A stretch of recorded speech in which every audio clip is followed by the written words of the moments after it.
మన ప్రభువును రక్షకుడైన యేసుక్రీస్తు నామములో మీ అందరికీ శుభములు తెలియజేస్తున్నాను. ప్రియులారా, దేవుని వాక్యమును ధ్యానిందాము. మార్కు సువార్త 13వ అధ్యాయము 33వ వచనం. జాగ్రత్త పడుడి, మెలకువగా నుండి ప్రార్థన చేయుడి, ఆ కాలం ఎప్పుడు వచ్చునో మీకు తెలియదు.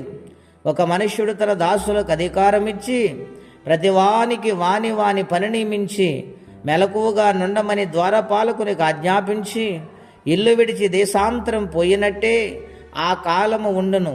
ఇంటి యజమానుడు ప్రొద్దుకింగు వచ్చునో, అర్ధరాత్రి వచ్చునో, కోడు కొయ్యినప్పుడు వచ్చునో, తెల్లవారినప్పుడు వచ్చునో, ఎప్పుడు వచ్చునో మీకు తెలియదు. ఆయన అకస్మాత్తుగా వచ్చి మీరు నిద్రపోచుండగా చూచినేమో గనుక మీరు మెలకువగా నుండి. దేవుని బిడ్డలారా, పరిశుద్ధాత్మదేవుడు శరీరధారి ఉన్న దినాలలో ఆయన బోధిస్తూ ఉన్నాడు యేసుక్రీస్తు ప్రభువారు. అప్పుడు శిష్యులు అడుగుతూ ఉన్నారు, నాయనా, నీవు తిరిగి వస్తున్న రాకడ సూచనలేమిటి? ఏ విధముగా మేము అర్థం చేసుకోవాలి? ఏ విధముగా మేము సిద్ధపడాలని శిష్యులు యేసుక్రీస్తు ప్రభువారిని అడిగినప్పుడు ఆయన మాట్లాడుచున్న మాటలండివి. ఆ గడియెప్పుడు, ఆ కాలం ఎప్పుడు తెలియదు. అది పరలోకమందున్న దూతలైనను కుమారుడైనను ఏ మనుష్యుడైనను ఎరగడు. కాబట్టి మీరు జాగ్రత్త పడి ఉండాలి అని హెచ్చరిక చేస్తూ మాట్లాడుతున్నాడు. ఆయన ఏమంటున్నాడంటే, మెలకువగా ఉండి ప్రార్థన చేయడి అంటే నిద్రపోకుండా ఉండి ప్రార్థన చేయటం అంటారా? కాదండి. ఆత్మను సిద్ధపరచుకోవాలి, ప్రతినిత్యము ప్రార్థించేవారిగా ఉండాలి.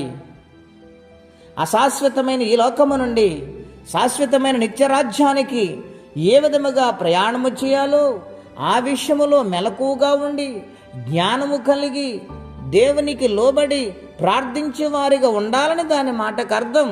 కాబట్టి మెలకువగా ఉండి ప్రార్థన చేయడి అంటూ అని అంటున్నారు. ఒక మనుష్యుడు తన దాసులకు అధికారం ఇచ్చాడండి. అవును, ఒక యజమానుడు అధికారం ఇచ్చినప్పుడు దాని లెక్క చూడటానికి రాడండి. అలాగనని ఇక్కడ కూడా వ్రాయబడింది, ఆయన ఎప్పుడు వచ్చునో, అర్ధరాత్రి వచ్చునో, తెల్లవారినప్పుడు వచ్చునో, ప్రొద్దుకుంగు వచ్చినట్టు తెలియదు గనుక ఆయన వచ్చేటప్పటికి సిద్ధపడి ఉండాలి. గనుక మెలకువగా ఉండి ప్రార్థన చేయమని ఆయన మాట్లాడుతూ ఉన్నారు. రెండవదిగా, ఆయన అకస్మాత్తుగా వచ్చి మీరు నిద్రపోచుండుట చూచినేమో గనుక మీరు మెలకువగా నుండి ప్రార్థన చేయడి. ప్రియులారా, ఆలోచన చేస్తున్నారా? ఇక్కడ 2 మాటలు వ్రాయబడ్డాయి, మెలకువగా ఉండి అని.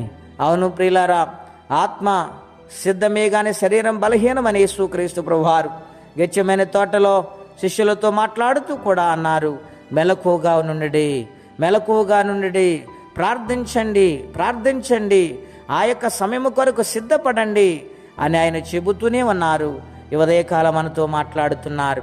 కనుక ఈ లోకములో కలిసిపోకుండా, ఈ లోకములో జారిపోకుండా, ఈ లోకముతోనే పెనవేసుకోకుండా పరిశుద్ధాత్మ దేవుని సన్నిధానములో ఆ రాకడకు సిద్ధపడేవారిగా, ప్రతినిత్యము కూడా సిద్ధపాటు కలిగి ఎదురు చూసేవారిగా ఉండాలని ప్రభుపేట మనవి చేస్తున్నాను. ఎందుకంటే అంచె దినాలలో ఉన్నాము గనుక బహు జాగ్రత్త కలిగి ప్రభు పాదాలు పట్టుకుని నడవాలని కోరుకుంటూ ఈ మాటలు నేను ముగిస్తూ ఉన్నాను.